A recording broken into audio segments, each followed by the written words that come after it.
Deməli, uşaqlar, bugünkü dərsimiz nə olacaq?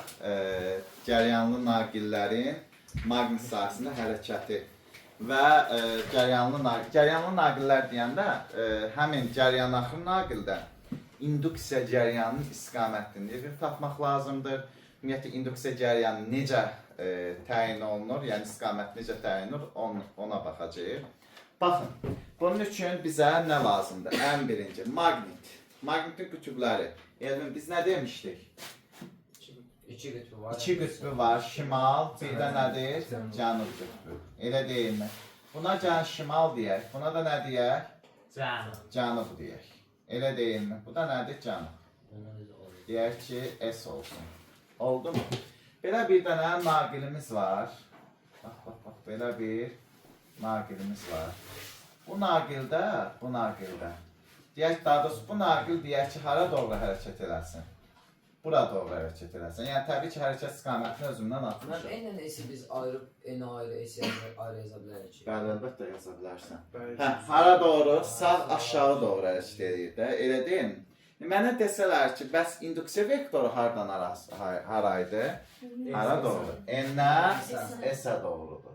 Elə də bax, N-dən hara doğrudur? S-ə doğru. Bu da B-nin istiqamətdə, elə deyil mi? İndi mənə desələr ki, bu naqili, bax bu cəryanlı naqili, daha doğrusu metal naqili yuxarı aşağı hərəkət elətdirdikdə, təbii ki, dövrədə maqnit sahəsi neynəyəcək? Dəyişəcək. Həmin dəyişən maqnit sahəsi nə yaradır demişdik? Elektromagnetik induksiya hadisəsi nəticəsi induksiya cəryanı yaradır da, elə deyil. Həmin yaranan induksiya cəryanının istiqaməti. Mən özümdən götürürəm, induksiya cəryanı istiqamətini tapmaq üçün uşaqların hansı qaydadan istifadə olunur? Əlbəttə ki, sağ əl qaydasından istifadə olunur. Nədən istifadə olunacaq? Sağ əl qaydasından. Sağ əlimizi maqnit sahəsində elə tutmalıyıq ki, bax, sağ əlimizi maqnit sahəsində elə tutmalıyıq ki, bizim baş barmağımız naqilin hərəkət istiqamətində. Baş barmaq hara doğru yönələcək? Dörd barmağımız isə cəryan, induksiya cəryanının axın istiqamətində. Anladıq? Bax, əlimi necə tutacam? Mənə doğru gəlir də V. Əlimi belə tutacam da, indi biraz yaxşı göstərməmişik. B ovcuma daxil olur. Baş barmağım bura doğru gəlir. Elə deyilmi? İndi fikir verin. Dörd barmağım hara doğru yönələcək? Sağ, yuxarı. Bax, bu istiqamətə biz nə deyəcəyik? Induksiya cəryanının istiqaməti. İndi burada daha yaxşı görsənmir. İndi biraz sonra göstərəcəm şəkillər. Orada daha yaxşı görsənəcəm. Bəs induksiya cəryanı yarandı. Nəyin hesabına? Xarici maqnit sahəsinin hesabına. Yaxşı, bəs xarici maqnit sahəsinin hesabını bir də yaranan bir fiziki cəmiyyətimiz var idi. Həmin fiziki cəmiyyətin adı nə idi? İnduksiya elektrik hərəkət qüvvəsi idi də. İnduksiya elektrik hərəkət qüvvəsi hansı hərflə işarə olundu? E ilə. Epsilon I ilə. Elə deyim, düsturumuz belə olacaq uşaqlar.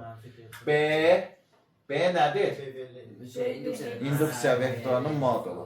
V vurulsun nədir? L. BVL sinus nədir? Alfa. İndi deyəcəksiniz, B-ni bildik, V-ni də bildik. Cəryan naqilinin hərəkət sürətidir. L nədir? Naqilin aktiv hissəsinin uzunluğudur. Elə deyim, sinus alfa isə uşaqlar. B ilə V-nin arasında qalan bucaq. İndi burada bucağı yaxşı görə bilmirik. Nə ilə nəyin arasında qalan bucaq? B ilə V-nin arasında qalan bucaq. Anladıq mı? Bura biz nə deyəcəyik? Alfa deyəcəyik. Tamam mı? İndi gəlin, başqa vəziyyətdə göstərək. Təsəvvür ki, belə bir düzbucaqlı formalı dövrəmiz var. Bax, düzbucaqlı formalı dövrəmiz var. Deyək ki, bu sol tərəfində bir dənə hərəkət edən cəryanlı naqilimiz var. Bax, hərəkət edən nəyimiz var? Cəryanlı naqilimiz. Cəryan hara doğru axır uşaqlar? Yuxarıya doğru. Cəryan, induksiya cəryanı yuxarı doğru. Ya da bunu göstərməyək. Naqilin hərəkət istiqamətini göstərir. Hara doğru olsun? Yuxarı doğru. Ətrafı da X-dir. X dedik də, elə deyil mi? Mənə deyir ki, induksiya cəryanı istiqamətini tap. İnduksiya cəryanı istiqamətini necə tapırdıq yenə? Qaydamız necə idi?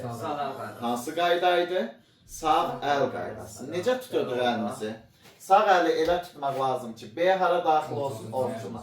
Bizdən şəkillər də X-dir. Ovcuma daxil oldu. Baş barmağımız hara doğru? V-nin istiqaməti. Dörd barmağımız nəyi göstərəcək? Cəryan istiqaməti. Cəryan hara doğru axdı uşaqlar? İ yuxarı doğru axdı. Qaydasındadır. Əla.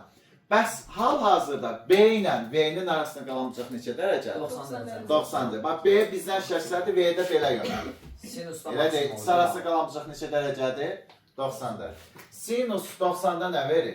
1. Sinus 90 dərəcədə əlbəttə nə verəcək? 1 verəcək. İndi diqqətlə baxaq. Burada BVL sinus alfa deyil. Sinusun yerinə 1 qoysam, burada mənim üstüm necə oldu? Epsilon i bərabər B və L qaldı da. Elə deyil. Gəlin, epsilon i'nin B-dən, V-dən, L-dən asıllığını quraq. Necə asıldı, Nahid? Düz asılıdır. Epsilon i B-dən necə asıldır? Düz. V-dən epsilon i V-dən necə asıldır? Düz. Eyni qaydada L-dən də necə asıldır? Düz mütənsib asıldır. Problem yoxdur? Yox. Gəlin, induksiya cəryanının üstünü yazaq. Səbət düz otur. I bərabərdir. Epsilon i bölünsün nədir? R-dir də. Elə deyil. Yerinə qoysaq nə verəcək Elvin? B, L deməli, V, L bölünsün nədir? R-dir. Anladıq mı? Yaxşı, induksiya cəryanı da eyni qayda B, V, L-dən necə asıldır? Düz. L-dən isə necə asıldır? Tərs mütənsib asıldır. Gəlin biz baxaq. Bax, yüklü zərəcik, üzr istəyirəm, cəryanın naqil hansı cür hərəkət edə bilər? 1. Sünnətdə qala bilər. 2. Bərabər sürətlə hərəkət edə bilər. İkinci nə dedi? Bərabər sürətli. V bərabər nə ola bilər? Konstant ola bilər. Üçüncü, yeyinləşən hərəkət edə bilər. Sürəti artar. Dördüncü, necə hərəkət edə bilər? Yavaşan hərəkət edə bilər. Anladıq mı? Gəlin bunları biz ayrı-ayrıqda işləyək. Baxın, 1. Sünnətdə qala bilər dedik də. Elə deyim, V nəyə bərabərdir? 0. V bərabərdir 0 olduqda, uşaqlar bax, V bərabər 0 olduqda, tələsməyək, xeyr, tələsmə. V bərabər 0 oldu, X T'dən necə asıldı uşaqlar? S T'dən necə asıldı? X T'dən konstant. Aha, bəs V T'dən necə asıldı? A T'dən necə asıldı? Bax, onlar ancaq modullar ilə gedəcək, oldu mu? Modullar bizə lazım. X T'dən nədir? Hərəkət etmir. Koordinatı dəyişmir deməkdir də, elə deyilmi? S hərəkət etmirsə, yol zamanla necə asıldır? Yolun və ya da yer dəyişmə modu nə olur? 0 olur da.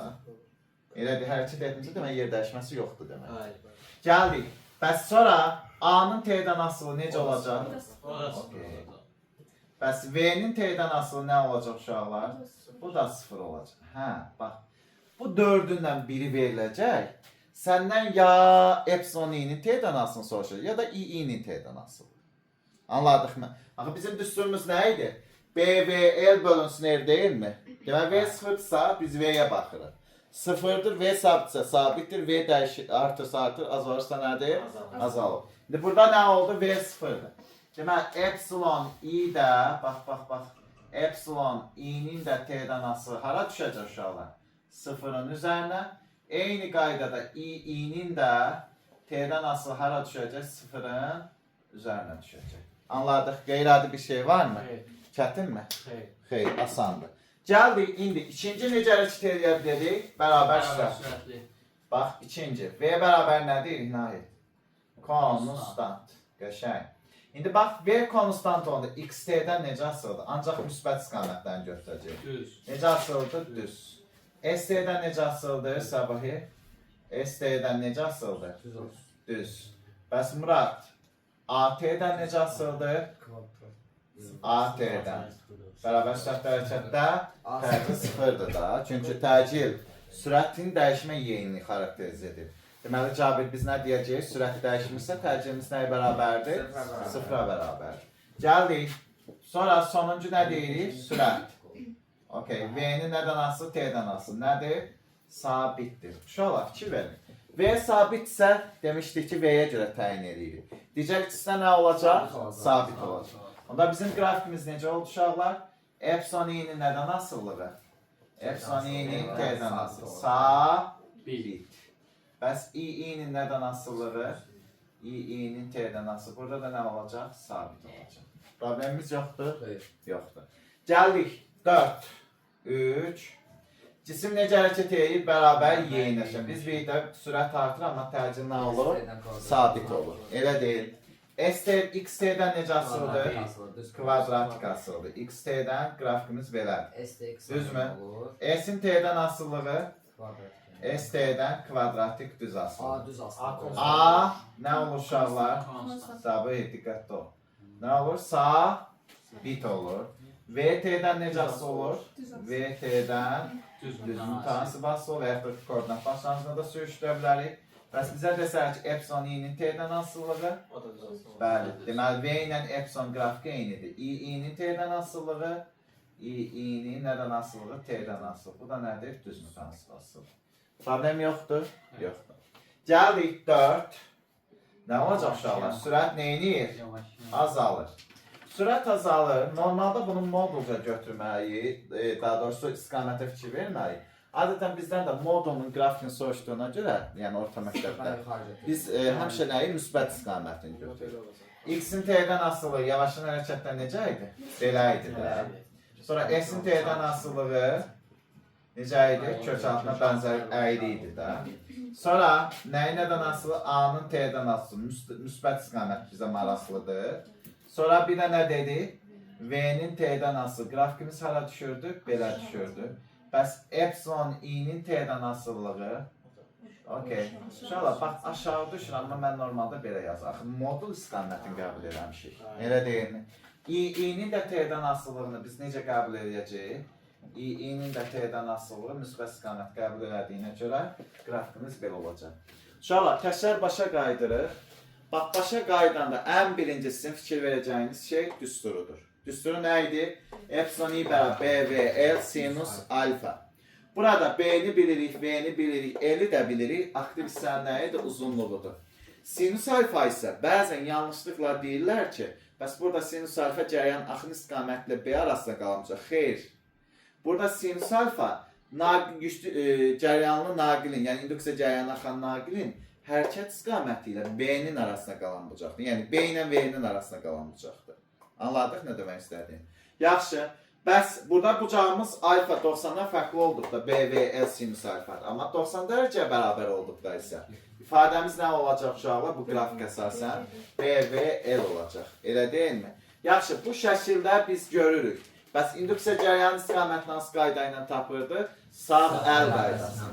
Sağ əl qaydası nədir? Sağ əlimizi maqnit sahəsində elə yerləşdirmək lazımdır ki, B induksiya vektoru ortumuza daxil olsun. Baş barmaq naqilin hərəkət istiqamətlə, 4 barmağın isə nəyi göstərsin? Cəryanın axın istiqamətini göstərsin. Oldu mu uşaqlar? Bax, sol əl qaydasına bənzəyir. Oradan qeyrilərdə heç nə yoxdur. Elə deyilmi? Gəldik. Bəs bu hissədə də biz biraz öncə nə dedik? Cəryanlı naqil nədir? 4 cür hərəkət edə bilər. Ya sükunətdə qala bilər, ya bərabər səslə, ya yeyişən, ya da nədir? Yavaşan. Sizdən də bu 4 variantdakı qrafiklərdən biri veriləcək, bunları soruşacaq, ya da bunlardan biri verib bunları soruşacaq.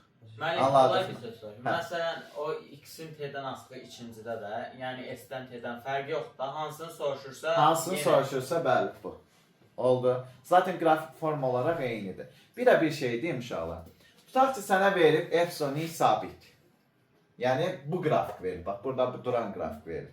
Mən düşünməliyəm ki, epsilon i bərabər BVL deyilmi? Orada dəyişən ancaq sürətdir də. Deməli, bu sabitsə, deməli, sürətim sabit. Sürət sabitsə, hansı hərəkətdir? Bərabər sürətli hərəkət. Elə deyim. Bərabər sürətli hərəkətdə biraz ən birinci mövzuya geri qaydırır. Bu hərəkətdə bilirik də X-T-dən necə asıldır, S-T-dən necə asıldır və yaxud da V-T-dən necə asıldır. Onların hamısını bilirsin. Epsilon i-ni 0 versə, bizdə 0 versə. Aysa 0 versə V də 0-dır, deməli sükunət vəziyyətdir. Sükunət vəziyyətində də qrafikləri zaten bilirik. Elə deyil. Yəni bu formada, yəni ən birinci mövzu ilə indi öyrəndiyimiz mövzunu bir-birinə nə edirik? Əlaqələndiririk. Bir-birinə nədir? İnteqrasiya edirik. Oldu. Və bu formada cəmi neçə dənədir? 28 dənə testi var. Yazırıq evə, bəli, yazacağıq. Evdə yazırıq və inşallah bizim dərsimiz bir də həftənin birinci gün. Birinci gündə öz-özünə induksiya hadisəsini öyrənəcəyik. Və bundan da maqnit sahəsi qutaracaq. Ondan sonra maqnit sahəsinin enerjisini öyrənəcəyik bir dəstədə. Geri qayıdıb mexaniki rəqslər və davaları götürərək növbəti mövzulara irəliləyəcəyik.